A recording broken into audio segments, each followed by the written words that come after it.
Hey everyone, so if you've ever opened up the Spooky2 cancer tool, taken one look at all those options and felt, well, a little overwhelmed, I promise you, you're not alone.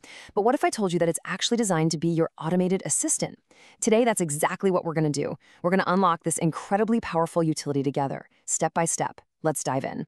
All right, here's our game plan to make this super clear. First up, we'll get a handle on what the tool actually is. Then we'll walk through the crucial prep work you gotta do before anything else. From there, we'll cover the scans, building the presets, and of course, running the protocol.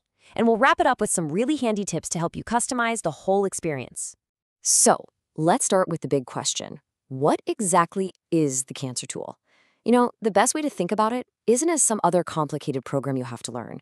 Instead, think of it as an automated assistant that's there to do all the heavy lifting for you. At its heart, its job is pretty simple, but it's incredibly powerful. It takes three key pieces of your data: your system scan, your cancer scan, and the programs you've chosen, and it automatically weaves them together into a protocol that's ready to run. And that doesn't just save you a ton of time, it seriously cuts down on the risk of making any mistakes. Okay, on to what I think is probably the most critical part of this whole process, the preparation. Seriously, getting these next few things right before you even think about opening the software, that's the secret to making everything else go smoothly.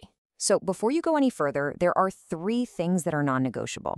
You absolutely need to have already run the terrain protocol. You need to have completed and saved two very specific biofeedback scans. And you need to have created a preset with programs that target your specific issue. You got to get these three things squared away first. All right, let's dig a little deeper into that second prerequisite, those biofeedback scans. This is really the data gathering phase. This is where the system is collecting all the personalized information it needs to build out your custom protocol.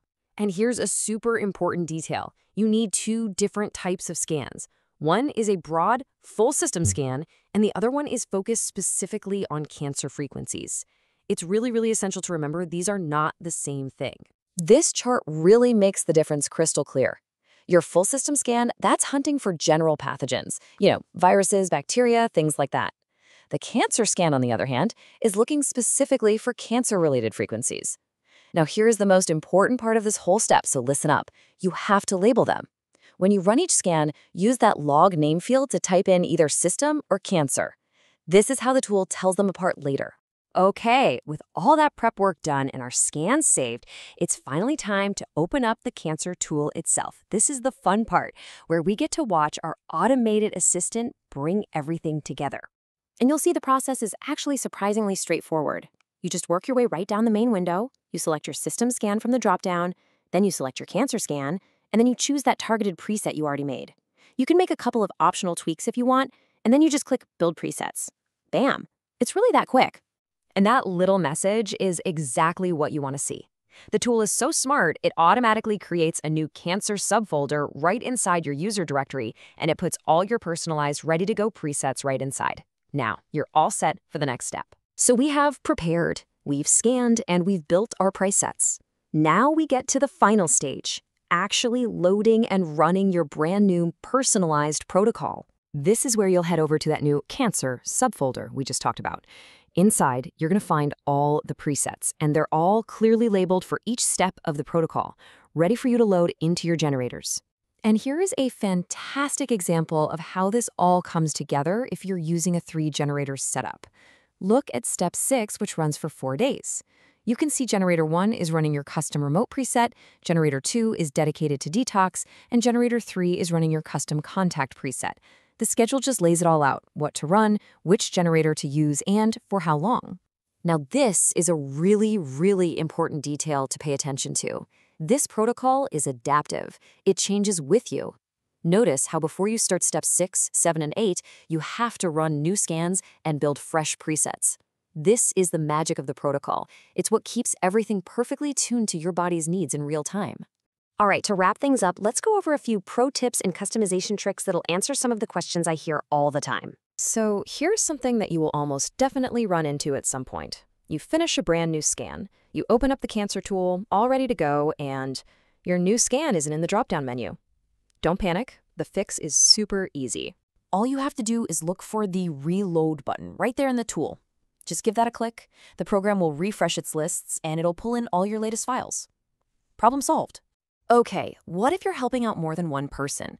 Maybe a partner, a family member, or even a client. How do you make sure their files don't get mixed up or overwritten? Well, the tool has a perfect, simple solution built right in. Before you click that Build Presets button, just type a name into the optional User field. The tool will then stick that name at the beginning of every single file it creates, keeping everything perfectly organized and separate for each person. Now, for those of you who are a little curious about what's happening under the hood, you might be wondering, how does the software actually decide which frequencies from my scan are the best ones to use? It's actually pretty brilliant. The tool looks at the raw data from your scan, things like current and angle if you're using a GX, and it uses some clever math to find the most significant hits.